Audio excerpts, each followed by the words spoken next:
Bon, ben maintenant, nous allons rejoindre le président et chef de la direction, je pense, de la compagnie La Mancha, M. Dominique Delorme. Donc, je vais vous montrer la photo. M. Delorme, vous êtes en ligne? Oui, bonjour. Bonjour, M. Delorme. Bon, vous avez des bonnes nouvelles à nous annoncer, je pense. Eh bien, écoutez, oui. Donc, on a fait hier une publication sur nos résultats de sondage sur le VMS de notre gisement d'Assaï au Soudan.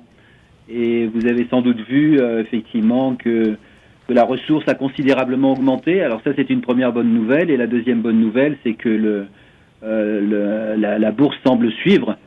Puisque j'étais venu vous voir il y a 4 mois maintenant, début novembre, je crois, et nous étions à 2,19, et là, à la minute, nous sommes à 3,55. Donc une progression de 65%.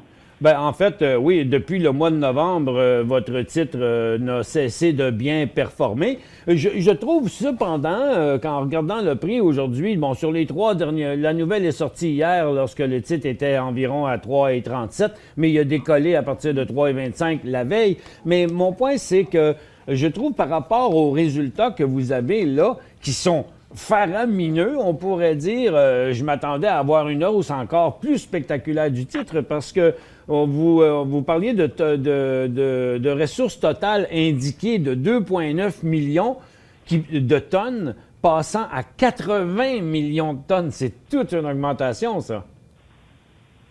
Oui, c'est une augmentation, mais c'est aussi un changement de catégorie. Donc, il y a une partie de ressources qui étaient avant classées en inferred, et que donc maintenant on a passé en ressources indiquées. Donc ça c'est une amélioration de la connaissance de ces ressources et de la précision de l'estimation. Et puis effectivement on a rajouté donc des ressources supplémentaires et donc on arrive à ce 80 millions de tonnes de ressources indiquées qui pour nous sont très importantes parce que c'est à partir de celles-là qu'on va travailler sur la préfaisabilité.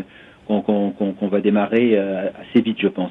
Parce que 10 sur le prix des actions, de hausse sur le prix des actions, si on regarde la ressource ici, vous aviez en onces d'or, là, de ressources 86 700 onces d'or. Là, vous passez à 3 250 000 onces d'or. C'est pas un petit pourcentage, là, c'est des milliers de pourcents de plus. C'est pour ça que je trouve que pourquoi les actions ne s'apprécient que de 10 sur une augmentation pareille? Oui, encore une fois, c'est parce qu'il y a aussi un transfert de ce qui était en 2009 des ressources inferred en indicated. Ceci dit, vous avez quand même raison de signaler que le titre de la Mancha a souvent un peu de mal à évoluer. Je crois qu'on en avait déjà parlé. C'est aussi dû à la structure du capital de la société qui fait qu'on a quand même pas un flottant très important. On a un actionnaire majoritaire à 63%. On a 5 ou 6 actionnaires institutionnels qui doivent représenter 15 à 20%. Et donc, on a un flottant qui tourne autour de 15%, ce qui est pas beaucoup. Donc, effectivement, les mouvements sont généralement assez limités. Même si aujourd'hui, je crois, on fait une pointe. Est-ce que ça voudrait dire que vous avez besoin de plus de capital pour augmenter la production, que vous pensez peut-être faire des émissions d'actions? Est-ce que vous vous en allez vers cette voie? Écoutez, pour le moment, non. Vous savez qu'on a réalisé une bonne année 2011, donc on a du cash disponible et en tous les cas, on a suffisamment de cash pour financer donc le démarrage de notre première phase du projet VMS au Soudan et voir financer en partie d'autres projets. Donc pour le moment, on n'y pense pas, mais on est en train de faire un peu le point de tous nos besoins. On verra dans un avenir moyen terme un peu s'il y a nécessité d'augmenter le capital, mais enfin, c'est pas le cas aujourd'hui. On sait qu'il y a comme 3 portions dans ce projet-là que vous avez, VMS au Soudan. que je nommerai pas parce que c'est des noms difficiles à lire, mais on parle de ressources là, qui sont de 1,57 grammes à la tonne. Est-ce que c'est ça en général qu'on retrouve là, dans ces 3 257 000 onces d'or?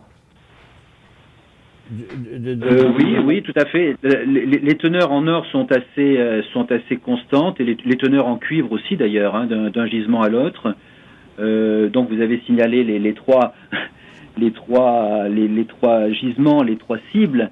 On a testé. Enfin, je dirais même que pour le moment, on a testé en fait que 2 cibles importantes.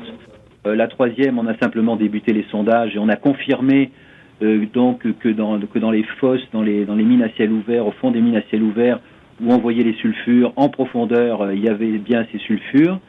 Et donc maintenant, il nous reste à faire beaucoup de sondages pour développer tout ça, puisqu'on a, vous le savez, sur la région de Hassaï, exploité jusqu'à présent 12 mines à ciel ouvert. Et dans toutes ces mines, on a trouvé les sulfures au fond. Et là, donc, on a sondé pour le moment que 2,5, je dirais, des cibles potentielles. Bon, ben il y a encore des développements à venir. On doit aller à la pause. Monsieur Delorme, on vous remercie beaucoup de nous avoir appelé. On vous invite à nous appeler encore quand vous avez de bonnes nouvelles. OK, je n'y manquerai pas. Merci et bonne journée. Au revoir.